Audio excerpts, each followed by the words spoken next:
Aquí empezamos verdaderamente a trabajar acerca de esta doctrina tan interesante. Pero hay que ponerle algún objetivo a esta clase que vamos a tomar, a este fundamento cristiano, por llamarlo de alguna manera. Y lo primero que tenemos que tener claro es que hay que tener un conocimiento doctrinal de la iglesia. Realmente, muchas denominaciones colocan una forma o una estructura que ellos llaman la doctrina de la iglesia o la doctrina de la misión X o Y con que se trabaje. Pero la Biblia habla acerca de un fundamento cristiano y habla acerca de una doctrina que es para la iglesia de Cristo o para la iglesia que el Señor estableció sobre la tierra. Así que miremos algunos de estos aspectos y los iremos estudiando paulatinamente. ¿Qué estoy tratando de decir? Por ejemplo, el Señor Jesucristo allá en Mateo, capítulo 7, versículo 28 y 29 dice así: y cuando terminó Jesús estas palabras, la gente se admiraba de su doctrina porque les enseñaba como quien tiene autoridad y no como los escribas. Qué interesante, nuestro Señor Jesucristo estaba dando la doctrina que años después debería ser colocada sobre la iglesia, el fundamento para poder fortificar o para poder construir o para poder hacer la iglesia que sería la iglesia de nuestro Señor Jesucristo, la esposa del Cordero, como dice la Escritura. Así que Jesucristo hablaba y el pueblo entendía que era un hombre que hablaba y colocaba el aspecto doctrinal sobre los que le oían.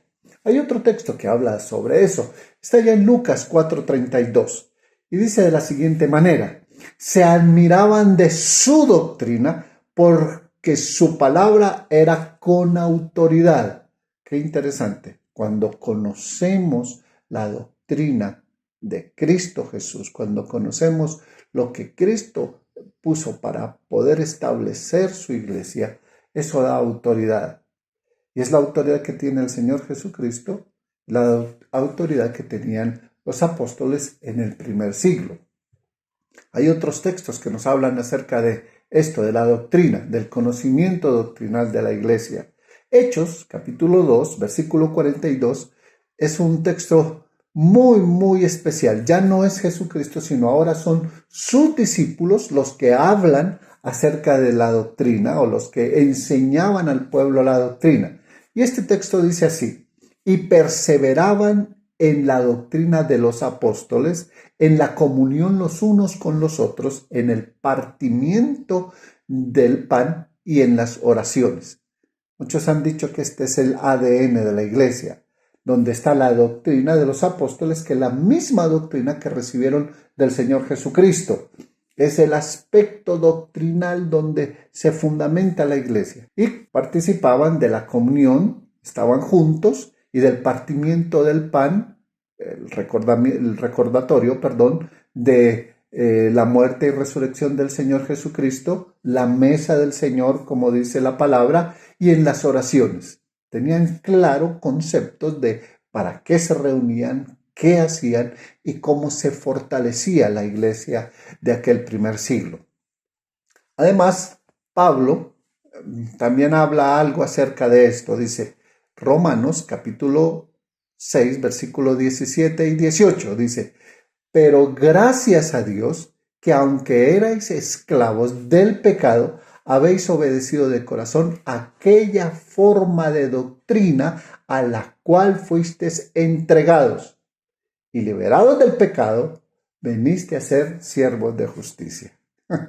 La escritura realmente es espectacular, es especial, porque habla de una forma de doctrina, la doctrina que coloca el Señor Jesucristo, y dice que fuisteis entregados y eso nos libera del pecado.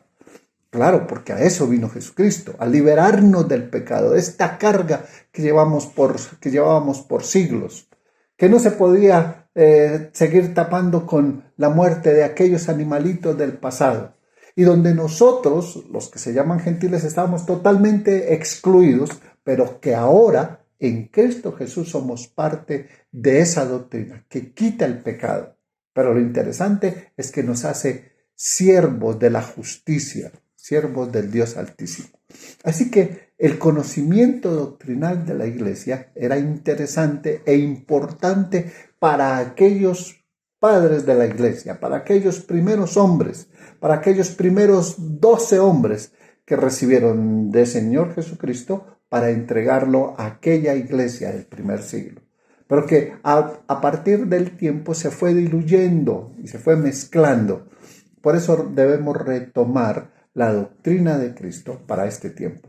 Era tan efectiva hace 2000 años como es efectiva hoy, porque libera, cambia, transforma y hace hombres nuevos, hombres en Cristo Jesús.